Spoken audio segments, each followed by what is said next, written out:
Kaya ba itong haga natin? It's a good first time.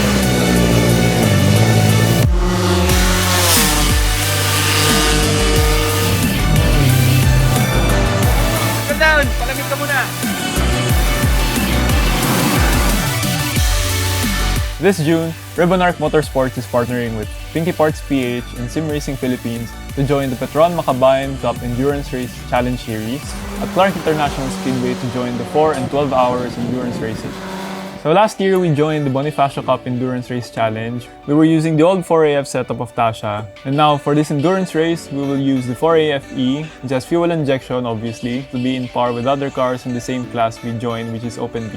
We will now be using 2 cars, Tasha being the other car, and this one is called Rella. Rella has been fitted with better engine, better hardware, better suspension for the more experienced drivers at Ribbonarc Motorsports. Hi, I'm Jamil Lacuna. I am the co-team manager and race engineer for Ribbonarc Motorsports. The role of a team manager is to make sure that everything is in order within the team, and race engineer make sure that the strategy and the setup of the cars is spot on. I make sure that every driver is properly coached before myself. I'm quite confident with my experience as a race car driver from my past experiences from the Nissan GT Academy. So I've been trained well, and I would love to teach these sim racers to get better in their life. Before kasi, last year, yung kay Tasha kami actually na pinaka-slowest car sa grid. Luckily, we finished P2. And then, ngayon, 4 hours endurance and 12 hours endurance with Rella. Medyo kakaiba lang yung kotse kasi compared dun sa kay Tasha na naka 4AF, so may more power siya. Okay naman yung kotse. Sarap i-drive. Rainy season na, tapos na yung summer eh. Nabot tayong rainy season. Ngayon actually umuulan na sa track, which is gusto kong ulan din. Hindi ko lang ba't gusto ko ulan. Yung team namin, kay Rella, we consist of sim racers and GT Academy finalists. Masaya. Parang dream namin dati yun na may puro sim racers or GT Academy na drivers na mag-team up. Tapos mag-race. After a few months na nakuha kay PS4, meron na akong GT Sport noon. So, nalaman ko na merong charity event ang Tuasan Racing for frontliners. Doon ko na natutunan yung throttle control, yung brakes, yung, tamang linya sa mga corners. Ang transition ko, literally, naglalaro lang ako with Kuya Quattro. Inaya ako, sabi nila. Gusto mo mag-racing. And ako, parang, teka lang, wala akong experience sa motorsports. Nakaisang track day lang ako kay Tasha, February. Time ko nun was 2:44, fastest lap ko, pero hindi ako marunong mag-heel and coast ng kotse. Iba yung feeling ng simulator sa real life. Hindi mo nararamdaman pag may mali ka. Sa sim, hindi ka matatakot sirahin kotse kasi walang masisira. Yun yung nakakatakot.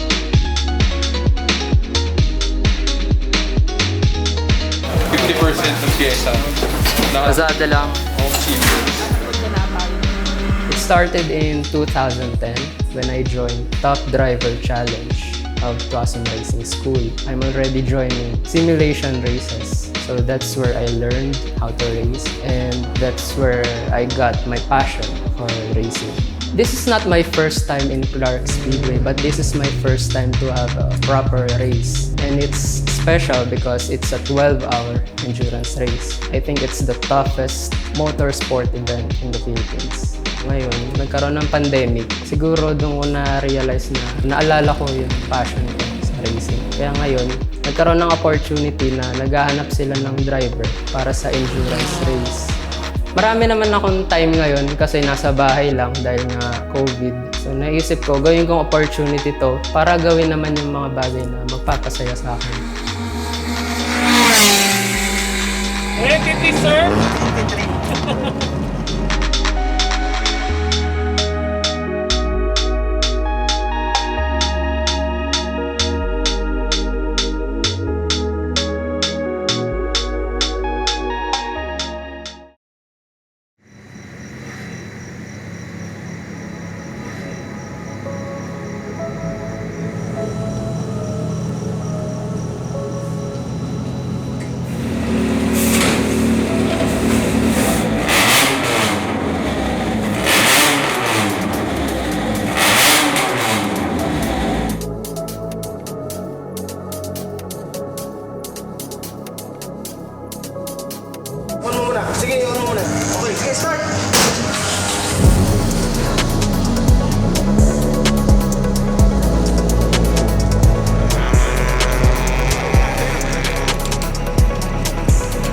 Hopefully, sana matapos namin yung 4 hours na naka-podium kami or win.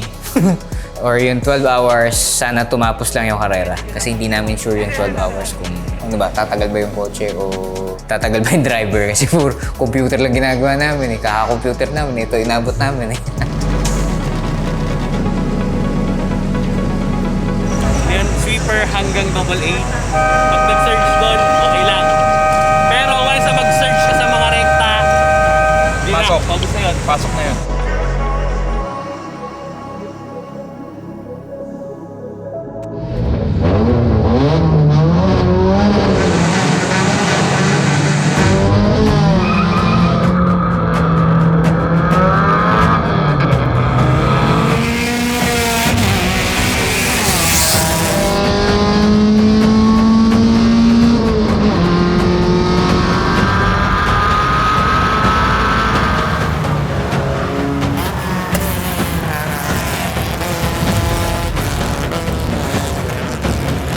So ito kailangan nating bantayan yung lap count ng mga drivers.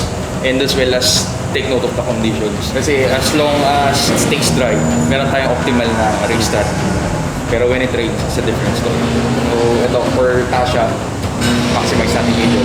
Then for Rela, limited tayo ng tanks. Kailangan yung refueling in between. Ito, babantayan muna natin yung corners.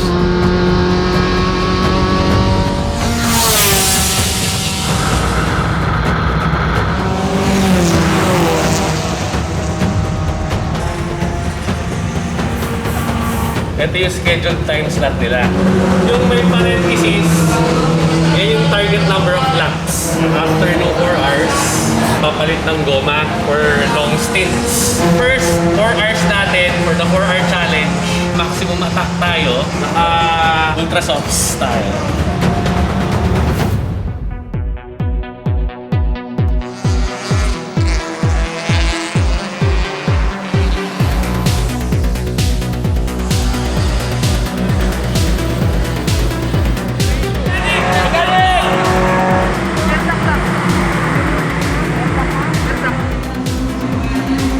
Then lately, nag-pandemic, nag-less yung practice session, so hindi rin ako makapractice masyado. Ang akin lang ngayon, expectation ko sa sarili ko, yung confident ko is siguro on the spot na, once na nakaikot na ako, ma-build up ko ulit yung drive ko, yung momentum ko.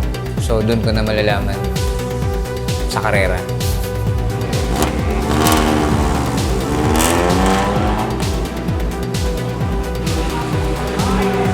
Biglang pumasok si Joel kasi nagkaroon ng issue. Yung straight na, nalaglag. Pero okay lang naman, di ba? Kung marinig pa silang katos alas 2. Kaya light lang yung tulog na eh. Yung kay Rela, inabot na siya ng fuel surge. So, 15 na. Okay yung pace ni Daryl. Target delta is 228. Daryl is lapping around 224, 25.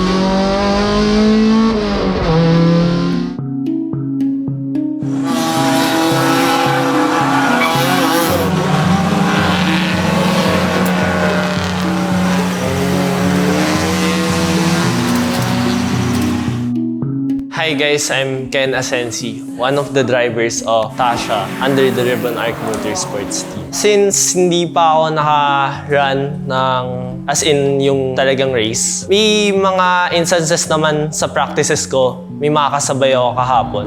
Naka-oras pa din naman ako ng okay na time. Yun nga lang, I need to improve more sa awareness ko. Pinafocus ko muna yung sarili. So, pangit yung situation kasi foggy.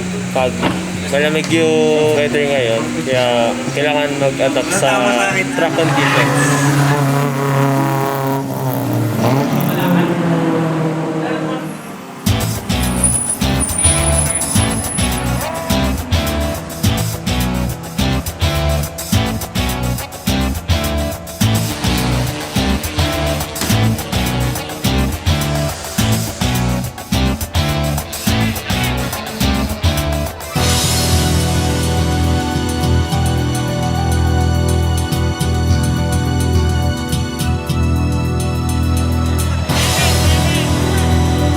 So all in all, sa textbook, kuha ko na. Kaso sa experience, may kita natin sa race.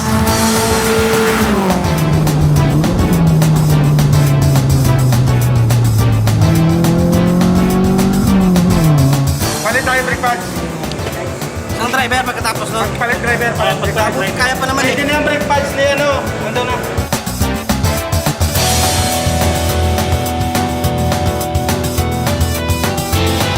With the added pressure of having two cars, it's much more challenging. You now have triple the number of drivers, and me being a part of it makes it all the more challenging because I will be driving and managing the team at the same time.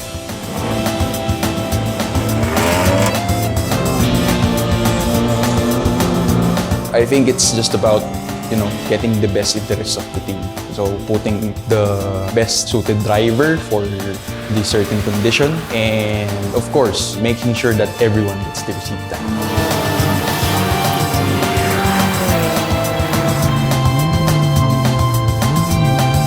Kailangan mo talaga ng track awareness kasi sa endurance race, hindi yun madali. Para alam mo kung nasan yung kotse na nasa likod mo, kung may kotse sa gilid mo or nasa harapan. Alam mo dapat kung kailan sila magbabrake. Kailangan mo din i-anticipate yung mga magdadive sa'yo through corners. So kailangan mo din mag-give way sa mga matulin. Nandun nga siya, ang tao sa taas sa street. Mga ganti unahan. Okay. Ma-check nyo. Kahit dito, kaya pumasok na ako. Kasi suspension, yung battery, hindi nila karera.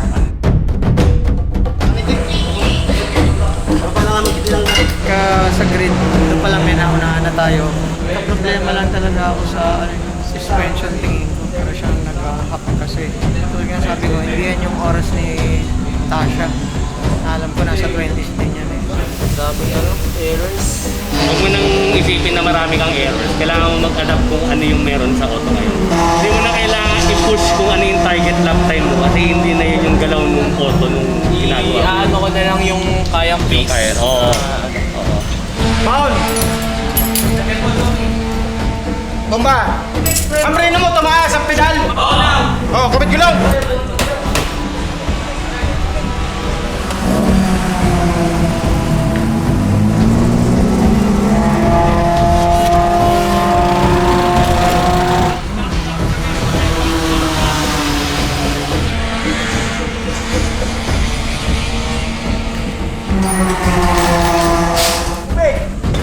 Tubig! Tubig! 38 ako. 38 ako. Okay na yun. Buko yung mga lighter. Atras!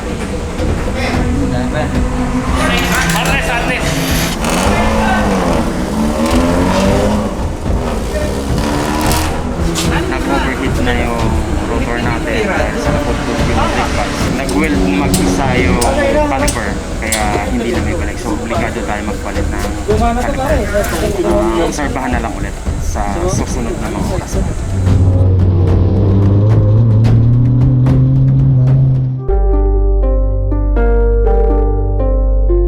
Now we're competing in 12 hours, which will be more intense, more nerve-wracking, especially for the drivers and the car to have everything preserved to last the 12 hours without having any breakdowns. And especially for the engine to last, you have to be conservative and we have to pace down a bit.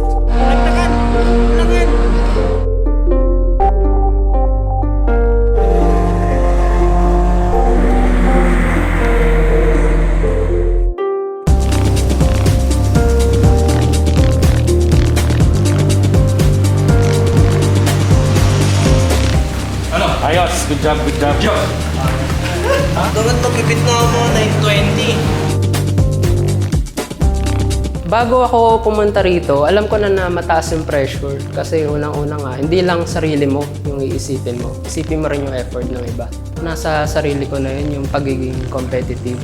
Na kahit hindi ko nagagawa ng ilang years, meron time pa din na mararamdaman yun na babalik yun sa'yo. Na gusto mong lumaban, gusto mong kumarera, at pinapangarap mo yung makapag-race ng totoo. Ito, back to team manager muna. We decided not to review it. So talagang stretch ko na yung sleep. Unfortunately, 10 minutes from the end of the 4 hours. Sayang, may uwi ko na sana. Medyo nabuga na siya. Sayang lang sayang yung oras, 10 minutes na lang. Finish na sana yung 3 hours. Yung sinusi... Third tayo. Third. Third carry lang. Third. Mainit ang kalsada, ipakita mo. Ang init sobra. Ano ba yan? Takaling tapat. Naglalagab lamang araw. Para tayo hindi mauhaw, tayo may built-in na hydration system na nakadikit sa ating hydration bar. Sa totoong buhay, pag nandyan ka, sa tingin mo, kaya mo talagang bumilis. Pero ang tanong, kaya ba nung lakas ng loob mo?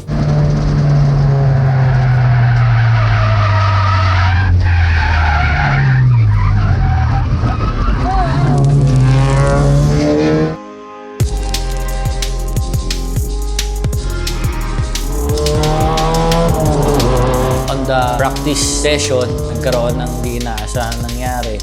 So we don't have time para mag-rebuild pa ng new na 4AF. Kaya we chose to replace na ng engine. Upgrade tayo, EFI na para mas durable tsaka reliable dahil less ang carb failure, namamalya na lang bigla. One time, nagising na lang ako. Shit, gusto ko kumarera. Masyado akong impulsive. In-invite ako ni Ribbon Arc na mag-drive para sa kanila. And then, sabi ko, oh, why not, di ba? Minsan lang naman eh.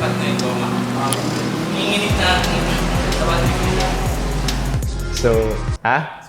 Oo, kasi kotse ko yun eh. Nabinili ko ng 25,000 pesos mula doon sa Agawad sa may Zapote. Pinasa ko siya kay Ribbon Arc para si Ribbon Arc na yung magsa-setup sa kanya. Ngayon, na-convert nila into a race car. Astig. From kakarag-karag na sasakyan, naging broom-broom na napakabilis. 31 years young, streamer, at mahilig ako magpunta sa gym.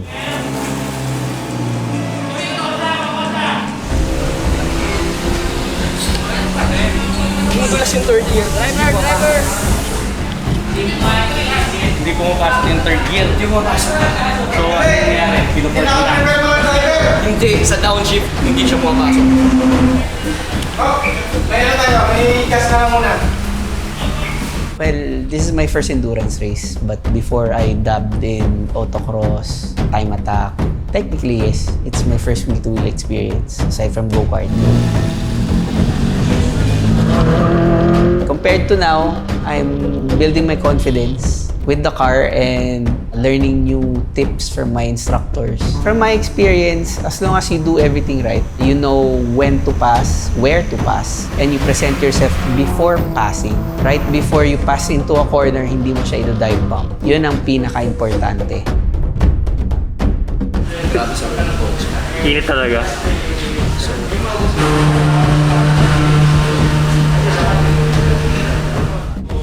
Paglabas naman, mag-ano pa rin ako eh. Outlap. Sa outlap, mararamdaman ko na yun kung anong adjustments kailangan ko gawin as driver. Siyempre, may wear and tear na rin that expected ko na yun. Everything else, kailangan ko i-adjust while transitioning per lap.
Yung pressure sa mekaniko, napakalaki. Kasi as for myself, as a driver mechanic, tsaka yung in charge dyan sa mga makina, ang pressure sky high kasi na-expect sa'yo na makatapos yung mga auto eh. Hindi naman natin alam kung ano yung pwedeng mangyari sa kanila kasi nga yung mga race cars natin is sabihin na natin may mga kalumaan na talaga. We are maximizing what we have. We're doing all what we can do para makatapos sila ng 12 hours. Hindi lang naman puro makina yan. Meron tayong suspension, meron tayong preno. So, lahat yun kailangan i-check. And kailangan bantayan. Dahil yun yung mga kailangan para makatapos tayo ng endurance. Of course, push ko pa rin yung limit ko. Pero at the same time, since endurance, preserving yung kotse, importante pa rin. Okay, lang, enjoy! Fixin natin konti. Joel, 1 hour 30 minutes. 1 hour 10 minutes. Kunin lang natin yung 10 minutes dito ni Clark.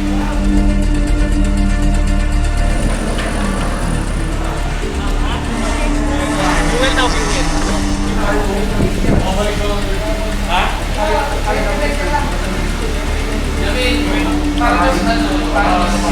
Tapos third wheel na ako. Bago mag-burp. Bago tumaas. Kaya. Heated pa? Pag-heated to ka.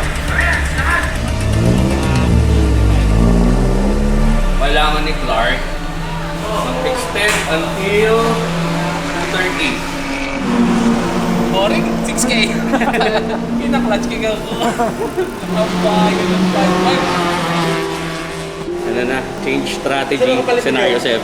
Attack mode tayo para maabutan natin yung isang bios. Tasha, waiting lang. Once bumagsak yung ulan, pasok for rain tires. Pero so far for now, pwedeng umupak si Tasha. So, malamig. 2 seconds per lap. Nakahabol pa eh.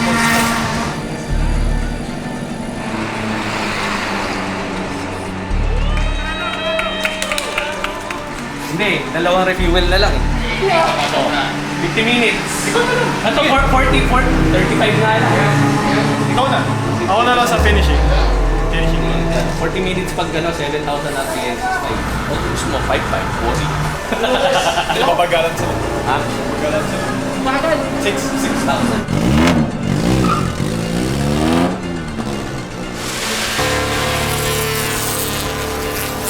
A head-to-head battle between Avengers and Rela. We are ahead by 2 laps. Kailangan pumasok ni Allen ng 4:30. Hindi, nailala ako. Mainit na yung gulong ah. Tumatapon na ako sa first turn. Hindi ka na mag-uwi. Uwi kita.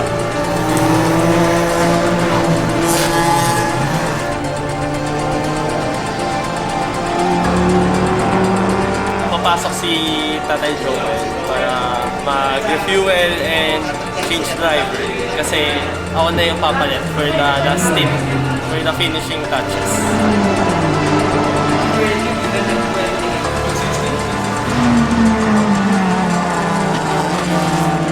After the SE, pasok.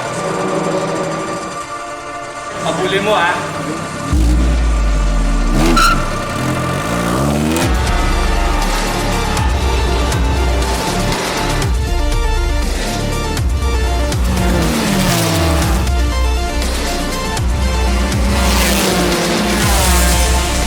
Full tank si Rela. Tasha, marami pa matitira dyan. Makakauwi parehas. Pasok nyo na sa loob!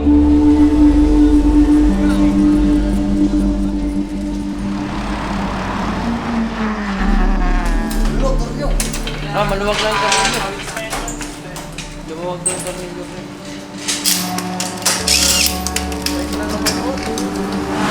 Nakutong na lagdas. Ikot ka na lang, ano na lang. Dahan na lang, finish na lang.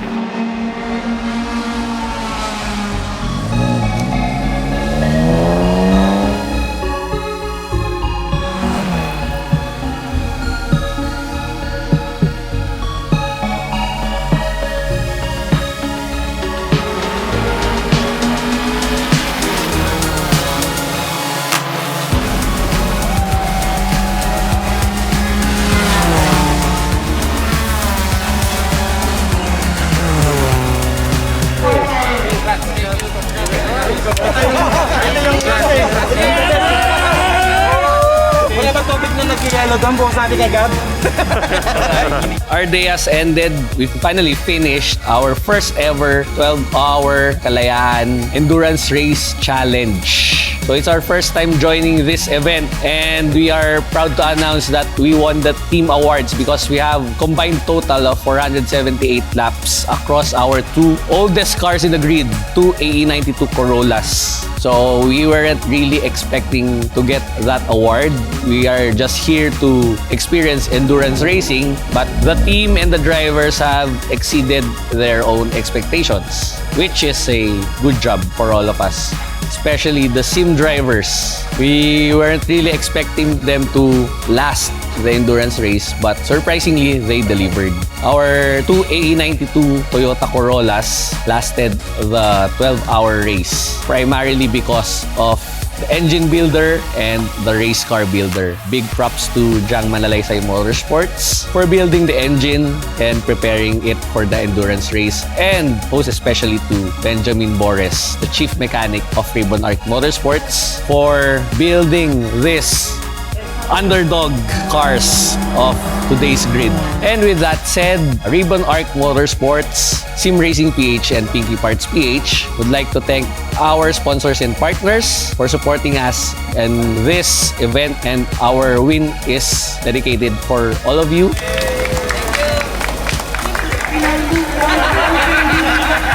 We have learned a lot of things here in this 12-hour endurance race. The next one will be shorter. There's a lot of work to do, a lot of things to improve, but certainly we are heading in the right direction. It's a fun learning experience for everyone. I guess we'll see you around in the next endurance race.